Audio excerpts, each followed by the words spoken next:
You've probably been scrolling through endless drone videos, thinking I want something that actually works when I'm out on a weekend hike, not just a glorified toy with a long spec sheet. You want a little flyer that's light enough to slip into a backpack, that can survive the occasional bump, and that actually gives you footage worth showing friends or posting online. The fear of spending a few $100 on a piece of tech that ends up gathering dust or worse, crashing into a tree keeps a lot of people on the fence. Link is in the description if you want to check the product details on Amazon. So let's break down the DJI Mini 5 Pro Fly More combo and see whether it really lives up to that promise of reliability, ease of daily use, and solid value. First off, the Mini 5 Pro is a palm-sized quadcopter that folds down to about the size of a deck of cards. That size isn't just a brag-worthy fact, it translates into real convenience. I've taken it on a day-long bike ride through the mountains, and the whole package including the 3 batteries, the DJI RC2 controller, and the 12-pouch kit fits snugly in a small backpack. When you're hiking, the last thing you want is a bulky rig that forces you to leave your camera gear behind. The ultralight design, under 249 grams, also means you don't have to register it in many countries, which cuts down on paperwork for casual flyers. Now, the headline numbers are impressive: a 1-inch CMOS sensor that can shoot 4K video at 60 frames per second with HDR, a gimbal that rotates 225 degrees, and a claimed 52-minute flight time when you enable intelligent flight battery management.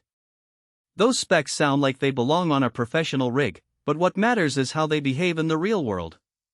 The sensor size is the biggest practical win for anyone who cares about image quality without lugging a DSLR. In bright daylight, the 1-inch sensor delivers clean 4K footage with good dynamic range, and the HDR mode really helps when you're shooting a sunrise or a high-contrast cityscape. I tested it on a sunny trail and the footage kept details in both the sky and the foreground, something smaller sensors struggle with. The vertical filming mode is another feature that feels designed for today's social platforms. Just rotate the gimbal, and you get a full-frame portrait video ready for Instagram Reels without cropping in post. The 3 batteries included in the combo are a real value add. A single charge on a mini-class drone typically lands you around 3,035 minutes, so having 2 spares pushes your total airtime to well over an hour of actual shooting. The batteries are easy to swap. You pop the cover, slide the depleted pack out, and click a fresh one in. The only thing to watch is that the extra weight of a spare battery slightly reduces the hover time on each individual flight, but the trade-off feels worth it for the extended coverage. DJI's Nightscape omnidirectional obstacle sensing is a mixed bag. The forward-facing LiDAR and vision sensors are solid for detecting obstacles directly ahead, which is great when you're flying straight toward a tree line or a building facade. However, there's no rear or side sensing, so you still need to keep an eye out for anything coming from the sides or behind. For most casual users who fly in open spaces, this isn't a deal-breaker, but if you plan to navigate tight urban canyons, the limited coverage is a practical weakness. ActiveTrack 360 has been upgraded, letting the drone lock onto a subject and keep it centered even as you circle around. In practice, I used it to film a friend on a mountain bike trail. The tracking stayed tight for most of the run, but when the subject went behind a cluster of trees, the drone briefly lost lock and wobbled. It's a useful tool for vloggers and hobbyists who don't want to manually keep the subject in frame, but it still requires a clear line of sight. The DJI RC2 controller is a departure from the phone-based controllers most mini drones use.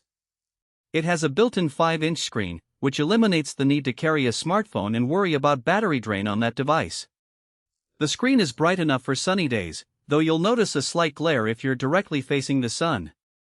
The controller itself feels sturdy, and the built-in OcuSync 3.0 transmission keeps the video feed low latency and reliable up to about 10 kilometers in open terrain. The downside is that the RC2 adds a few extra ounces to your bag and its own battery needs charging after a few hours of use, so you're effectively managing another power source. One of the biggest peace-of-mind factors in this combo is the 12-month DJI Care Plan.